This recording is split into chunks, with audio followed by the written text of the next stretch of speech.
Munculnya Jokowi adalah kecelakaan. Negara tetangga seperti Singapura, Australia, dan Malaysia itu sama sekali tidak mengira kalau Jokowi begitu galak dan gila. Mereka menganggap sama. Paling ya Presiden Indonesia gitu-gitu aja. Kita suap aja nanti dia supaya diam. Yang penting kaya. Yang penting biarkan Indonesia tidur selamanya. Perhatikan saja pidato Perdana Menteri Singapura waktu berjumpa Jokowi di awal-awal jabatannya. Last week I was in Indonesia. I met President Jokowi.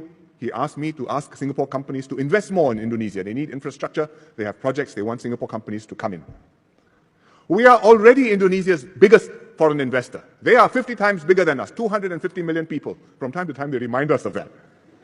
But to make investments, to help with their economy, they think, well, this little guy, he can make a contribution, he can help us. That's not bad.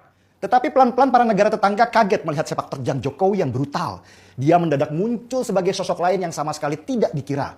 Tiba-tiba Jokowi memberlakukan tax amnesty atau pengampunan pajak untuk uang orang Indonesia yang selama ini diparkir di luar negeri.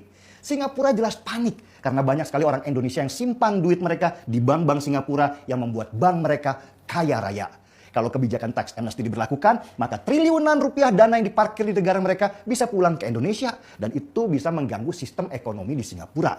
Meskipun tidak akan membuat Singapura bangkrut karena mereka sudah terlalu kuat. Tapi cukuplah membuat Singapura meriang dan berpikir ulang bahwa Jokowi bukanlah orang sembarangan.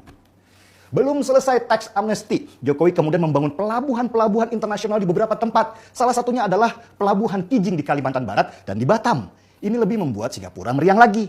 Kenapa? Karena selama ini ekonomi Singapura sangat bergantung pada sektor jasa dan pelabuhan internasional adalah salah satu kekuatan ekonomi mereka. Singapura bukan negara yang kaya akan sumber daya alam. Bahkan di sana air saja dimasukkan dalam sumber daya khusus. Karena itu ketika Indonesia, negara yang kaya sumber daya alam, tiba-tiba pengen merebut sektor jasa yang selama ini jadi kekuatan Singapura, tentu mereka ribut. Selama puluhan tahun, Singapura berhasil menekan pejabat Indonesia supaya tidak membangun pelabuhan internasional di sini. Karena itu bisnis utama mereka. Belum lagi dengan adanya Thailand yang juga sedang membangun kanal Kra yang akan memotong jalur perdagangan internasional. Singapura pun makin kecekek jadinya. Jepang dan Vietnam yang selama ini kaya raya dari hasil curi-curi ikan di lautan Indonesia juga mendadak susah. Karena Indonesia sekarang menutup lautnya dari nelayan asing. Beda kali pemerintahan Jokowi kali ini. Gak kayak presiden sebelum dia. Begitu mungkin apa yang ada dalam pikiran mereka. Sekarang dengan adanya Omnibus Law, Malaysia lah yang kebakaran jenggot. Malaysia yang sekarang ini aja negaranya sudah kejepit di Vietnam dan Thailand dalam hal mendatangkan investasi luar harus pusing dengan munculnya Omnibus Law di masa Jokowi ini. Jelas banyak investasi asing yang tertarik untuk bangun pabrik di Indonesia. Selain tenaga kerjanya bisa jadi lebih rendah, kemudahan pun akan banyak didapatkan investor supaya mereka mau buka di sini. Dan ingat, satu lagi kelebihan Indonesia. Kita punya penduduk yang banyak yang jadi pembeli produk yang dibuat di negara kita. Itulah kenapa salah satu anggota parlemen Malaysia, Charles Santiago, ikut-ikutan protes munculnya Omnibus Law. Urusan dia apa coba selain hanya ingin membuat kericuhan di negeri orang?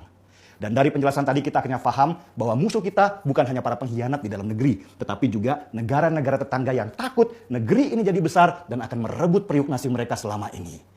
Indonesia buat mereka tidak boleh besar karena itu ancaman buat ekonomi dan kebanggaan diri mereka. Dan dari situlah mereka banyak mengeluarkan dana supaya gelombang demi gelombang demo menghantam Indonesia lewat peran para kadrun dan SJW atau Social Justice Warrior yang selalu jualan kesengsaraan demi perut pribadinya.